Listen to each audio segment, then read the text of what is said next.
June 2012, the Arab Spring, revolution across the Middle East, and Britain's foreign policy turned upside down. In Egypt, out went the military regime backed by the West, and in came the political Islamists.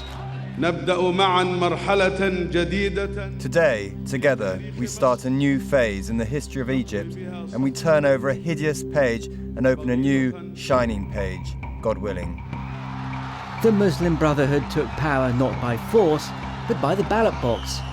Cue congratulations from David Cameron and President Obama. 13 months later, and a violent end to President Morsi's rule. Overthrown by the army amid public unrest, to the great relief of neighbouring regimes, fearful that the Arab Spring will sweep them from power too. For Britain, a quandary. Who to support now? The autocrats of old, or the movement they fear? For the past 21 months, the Muslim Brotherhood have been outcasts, not just in their country, but elsewhere in the region. Its leaders are so unwelcome across the Middle East that they've had to retreat here to Istanbul. And it's from here that they're trying to plot their path back to power.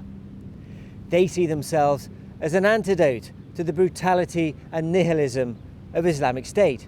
But to others, they remain revolutionaries and a threat to whatever remaining stability there is in this already volatile and fragile region.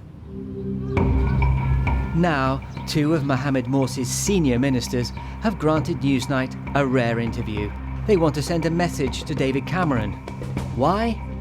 Because Britain has been urged by Saudi Arabia to ban the Muslim Brotherhood and brand it a terrorist group.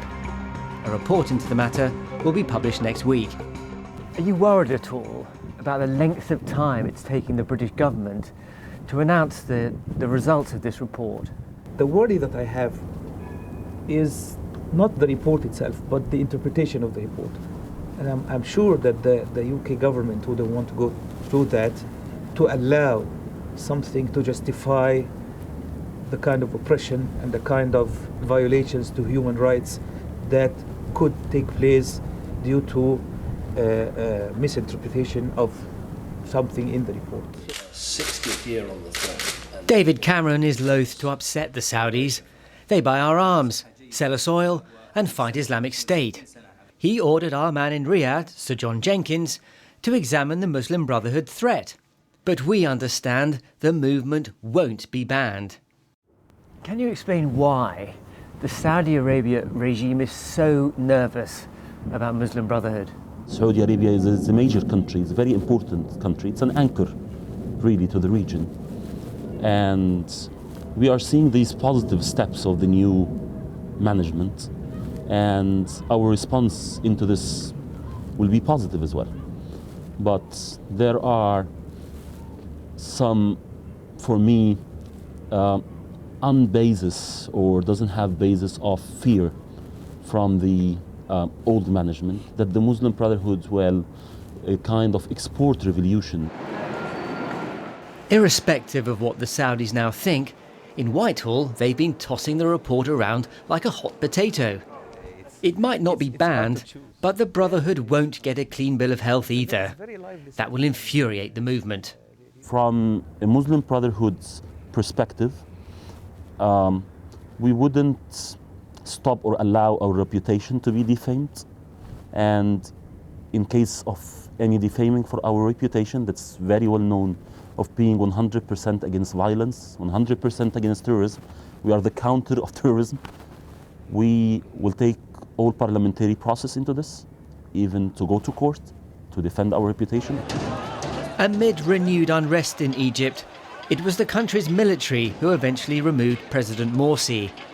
And it is the military who are back in power now. Do you accept now that when you were in government, you did make mistakes?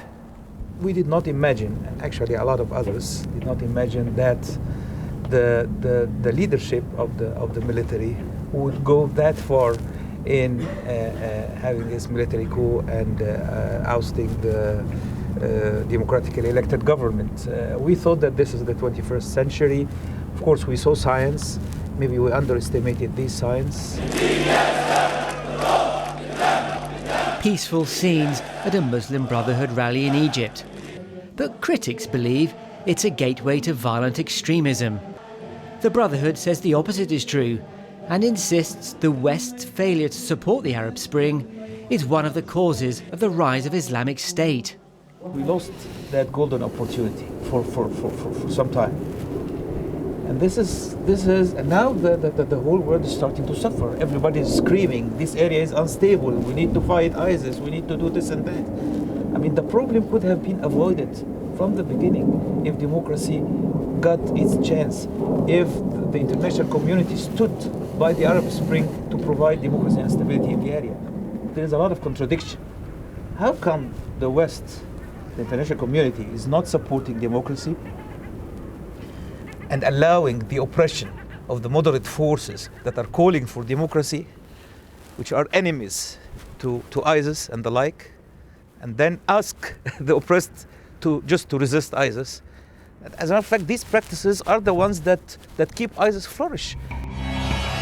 This report is about much more than what the world's largest Islamist movement can or cannot do in Britain.